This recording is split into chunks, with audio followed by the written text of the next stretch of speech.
Alors, dans cette deuxième partie de la vidéo, nous allons voir comment créer un rapport Power Pivot à partir d'une feuille blanche via Excel 2010. Alors, Power Pivot pour Excel est un add-in qui se télécharge sur le site de Microsoft et après son installation, dans le ruban ici d'Excel, vous allez avoir accès à un nouveau menu qui s'appelle Power Pivot et vous allez avoir accès aux différentes fonctions qu'amène Power Pivot. Donc la première fonction est bien sûr l'accès à la fenêtre Power Pivot elle-même qui va vous permettre d'avoir accès aux différentes sources de données. Alors l'onglet important bien sûr c'est l'onglet Home et aussi la partie qui vous permet d'avoir accès à l'ensemble des sources de données. Donc ces sources de données peuvent être de tout type, hein, à partir d'une base de données, à partir d'un rapport existant, à partir du cloud, ou à partir donc de data feeds par exemple. Donc ce que l'on va faire ici, on va chercher des informations à partir de SQL Server. Alors on peut très bien imaginer donner un accès en lecture seule aux utilisateurs avec quelques informations de connexion. Voilà, on va dire aux utilisateurs, ceux bien sûr qui ont le droit d'avoir accès aux données, tu vas pouvoir avoir accès au serveur qui s'appelle SQL 2008 R2. Tu vas pouvoir aller chercher les données dans la base Contoso Retail.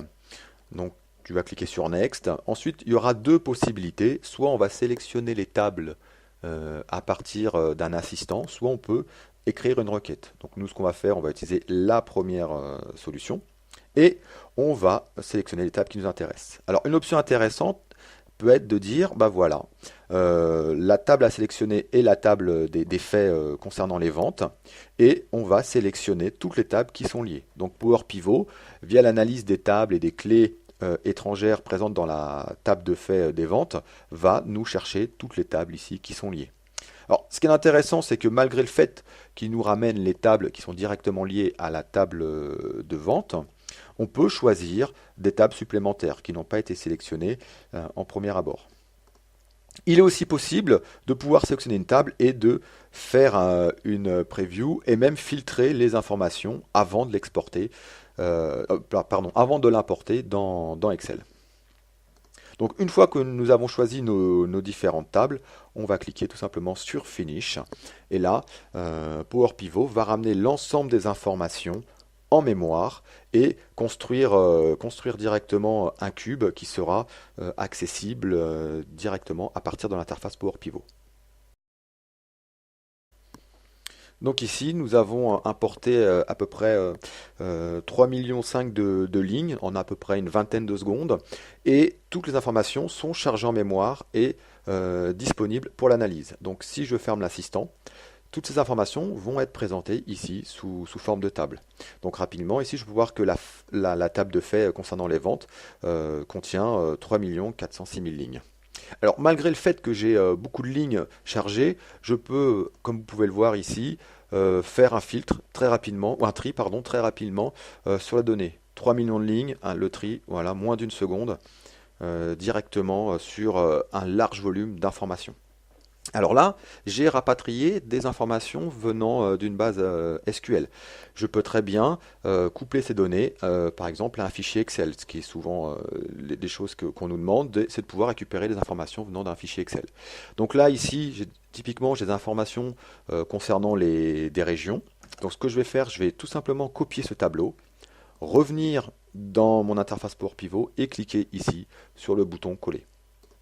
Donc Power Pivot détecte que c'est un format tableau qui a été copié. Donc il me fait une présentation de ce tableau que moi je peux renommer si je le désire et je vais l'importer dans mon jeu de données. Alors ce qui est intéressant, c'est qu'une fois que le tableau est importé, je peux le lier avec les informations existantes.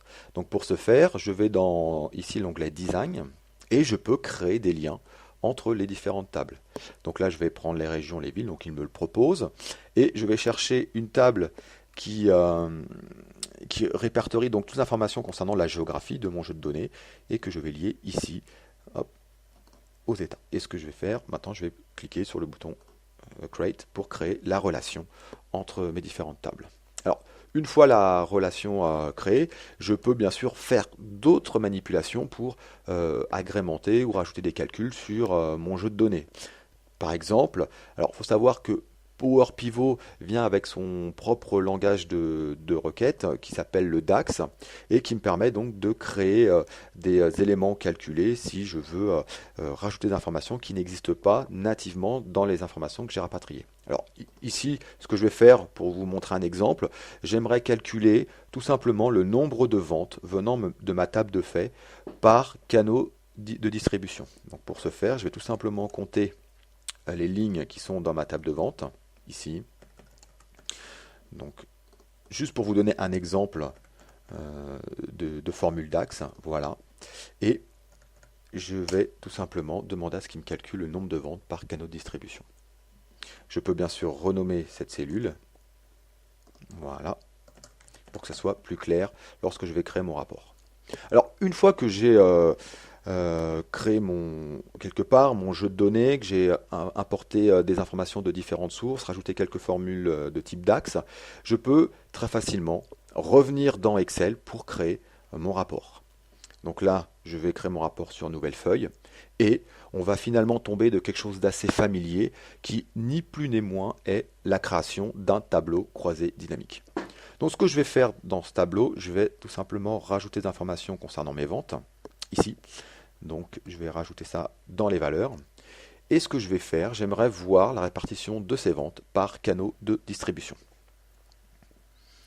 Donc je prends ici mes canaux de distribution. Et j'aimerais aussi pouvoir répartir ça par date. Donc je vais prendre mes années fiscales que je vais mettre ici en colonne. Alors ce que je peux faire, comme je suis dans Excel, c'est bien sûr mettre en forme mes valeurs et dire que ce sont des devises. Voilà. Et ce que je vais faire aussi, c'est j'aimerais pouvoir donner la possibilité à mes utilisateurs de naviguer, de filtrer dans ces données. Alors je vais leur donner la possibilité de filtrer les données sur les continents. Et donc là, ce que je vais faire, je vais tout simplement rajouter la dimension continent dans mes slicers pour créer ici un filtre dynamique. Ce que je vais faire, j'aimerais aussi pouvoir leur donner la possibilité d'étudier les ventes sur la classe de mes produits. Donc la classe dans notre jeu de données correspond au fait si le produit est un produit de luxe ou un produit plutôt low cost. Je vais aussi rajouter la possibilité d'étudier par catégorie de produits. Voilà. Et je vais rajouter un filtre vertical en ce qui concerne la sous-catégorie, par exemple. Voilà. Donc, ce qui me permet d'avoir ici des onglets de manipulation de données. Alors, ce qu'on peut faire aussi, on va profiter du fait d'être sous Excel pour agrémenter un peu notre tableau avec quelques représentations visuelles. Et pour ça, je vais vous présenter donc une nouveauté qui vient avec 2010 dans l'onglet Insertion, qui sont les Sparklines. Ici, les Sparklines vont vous permettre, par exemple, de mettre en valeur les tendances de vos données, dans notre cas, par exemple, sur les 3 dernières années. Donc, ce que je vais faire, je vais choisir ma Sparkline ici, et je vais dire, bah voilà, j'aimerais que cette Sparkline représente la tendance de mes ventes sur les 3 dernières années. Je clique sur OK, et voici la ligne qui arrive. Donc, ce que je vais faire, je vais utiliser la puissance d'Excel pour copier ça sur l'ensemble de mon tableau, et je vais bien sûr, noter ça, les tendances. Alors, comme je suis dans Excel et comme la cosmétique, ça peut être aussi un peu important, je vais tout simplement copier la mise en forme pour rendre mon tableau cohérent. Et ce que j'aimerais faire aussi, c'est pour le grand total, rajouter des indicateurs graphiques. Alors, cet indicateur graphique peut être de plusieurs formes, hein. Ça peut être soit de type de barre pour voir justement le poids des ventes par différents canaux de distribution. Je peux rajouter plutôt des jeux de couleurs ou des icônes. Donc moi ici je vais rajouter des icônes, voilà. Ce qui est intéressant, c'est que lorsque je clique dans le tableau, et du fait donc des nouveautés d'Excel 2010 et du ruban, lorsque je clique sur le tableau ici, des nouvelles options apparaissent pour ce tableau. Donc je peux très bien cliquer maintenant dans Options et lui demander de me classer ce tableau pour me mettre ici en avant les ventes pour lesquelles ça se passe le moins bien, et en bas donc les ventes sur lesquelles j'ai peut-être moins d'intention à avoir si je souhaite augmenter finalement mes ventes, avoir des points d'intention pour améliorer par exemple sur les différents canaux de distribution qui sont catalogue, reseller et online. Alors ce que je vais faire aussi, je vais agrémenter mon rapport en rajoutant un graphique. Donc tout simplement je clique dans mon tableau, insertion, et je vais rajouter voilà, ce graphique-là, pour pouvoir donner quelque chose d'un peu plus lisible du premier coup d'œil sur les données de mon tableau. Voilà. Donc ce que je vais faire ici, je peux bien sûr modifier l'apparence de mes slicers si besoin. Voilà, et si je clique sur le slicer, ce qui est intéressant, c'est le ruban, encore une fois, va se mettre à jour et va me donner les options pour le slicer que j'ai sélectionné, pour si je souhaite changer de couleur de ce slicer, changer le nombre de lignes, etc.